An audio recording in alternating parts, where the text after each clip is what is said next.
All right, videos of my Masters Worlds Ultra Blue Belt Master 6 match. I've got a really big guy here I'm going with. I am just trying to wear him out. I'm using pulling his head, moving him, staying inside. I'll even go Muay Thai clinch here, pulling his head.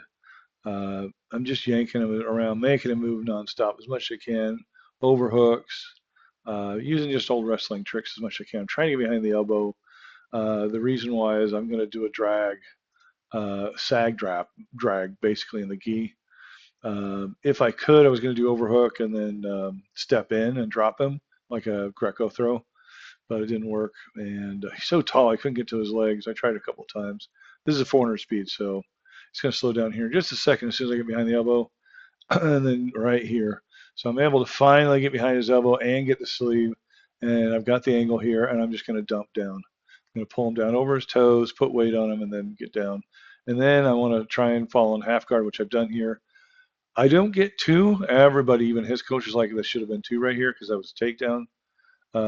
So now his arm is across his chest. So I'm just getting my chest on top of his arm. There's short time here. I just want to hold position and apply pressure as much as I can, which open his legs here in a second. Um, he's just really tall. So I usually try and pull from the knee and, yep, I'll slide right out right there using the pant grip. Again, his arm is across his chest. You can see it right there. And I just want to hold him down here. And I'm looking at the clock and time. I'm up 3. I've got my time. I hands flat. I'm not gripping anything. I've actually blown my grips out massively in this. As you can see, he is much taller than I am. Um, just a giant of a dude. He looked like Dolph Lundgren from Rocky 3, Drago. But yeah, I felt pretty good about this win.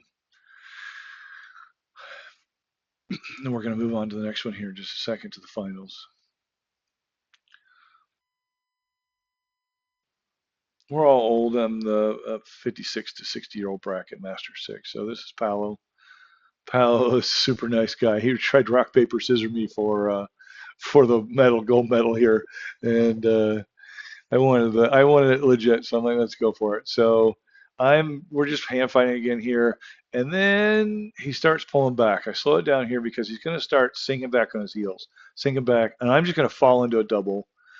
Right, I'm going to try and get to that leg, and now that I've got that ankle, I'm going to sit to the side with my head to the inside of the knee, which anybody who rolls with me knows that I love doing that. You can't stop it. There's no defense to that, even if you're a crazy good wrestler. Once that hip turns to the mat, you're pretty much there. And then I'm going to secure myself here again, half guard, so I'll get my 2. I'm going to start applying pressure. I want to get my head behind his elbow, and then I'm just going to wrap up a lock here. I'm going to start driving his shoulder into his neck. I want to keep my hand flat on the bottom there, and I keep my other hand out as a post with my head behind his elbow. And I'm just driving and giving pressure so he opens his legs. And when I really feel it, then I'll hop out into side control like I just did. Right now, so now I'm cross-facing hard. And I've also got my bicep on his face, and now I'm going to go into a paper cutter choke. All these things are just kind of soften him up. Usually I'm going to look for a far side Kimura or an easy choke. Really, these are distraction techniques by me. And I'm making sure that his bottom elbow doesn't slip out. Now I'm going to pinch his um, hips, and then I'm going to drive his leg over, and then I'm going to step over, and I'm Saturday Night Ride, so both legs are in. I'm marching up, pulling his head off the mat again. Maybe I can get a pressure tap here. Paolo was like, man, so I'm going to basically sit off to the side. I want him to put me back in half guard here, and that's just so one, I don't get dinged for stalling because I'm in a dominant position. And then the other thing is that if I break out again, I get more points. Same deal here. I'm covering my bicep over his face, and I'm shoving his arm up over his head. Just pressure tapping. I've got it pretty good and tight. I step out in side control again, and then he taps from the smother. Basically, my bicep is over his mouth. He's like, you were up 12, nothing. I couldn't breathe at all. And it was a minute left, so what's the point? And I like, all right, man, I totally get it. We're having a good time, good laughs. We're going to be competing around.